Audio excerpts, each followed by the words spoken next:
L'incontro ha previsto dei momenti di gioco, di catechesi, adesso una preghiera qui con il Vescovo tutti insieme.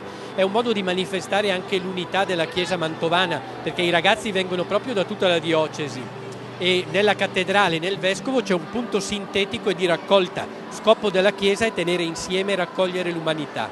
Che cosa sarà di questi ragazzi che sono già una potenza perché sono giovani e sono tanti e con lo Spirito Santo sarà ancora di più. Al seminario abbiamo fatto questo incontro anche di festa, di saluti e di catechesi, adesso vengono ripresi alcuni contenuti, alcuni messaggi e perciò insieme preghiamo e poi ci salutiamo e ci auguriamo una Santa Pasqua, come anche a chi ascolta adesso.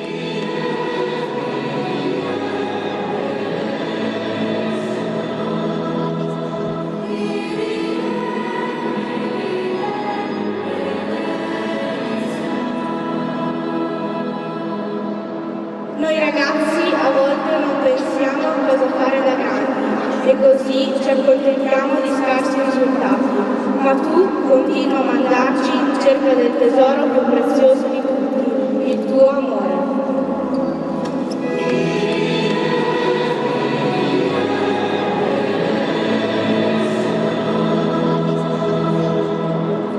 C'è un tesoro e questo tesoro è l'immagine di Cristo in me.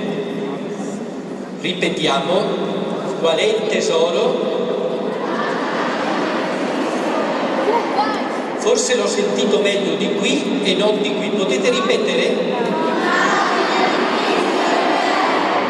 Donaci, o Figlio di Dio, il coraggio di lasciare tutto per seguire la gioia che tu prometti ai tuoi discepoli.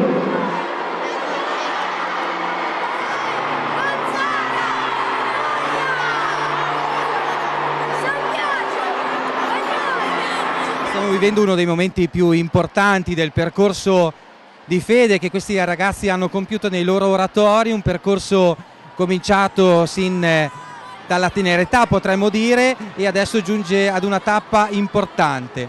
In particolare il cammino di quest'anno, il cammino che li porterà a celebrare il sacramento della Cresima, vuole, secondo la tradizione mantovana, un momento tutti insieme attorno al Vescovo, e questa è una grande esperienza di gioia, un grande segno di speranza per tutti. Questo è il modo migliore per tutti noi cristiani per iniziare la Settimana Santa.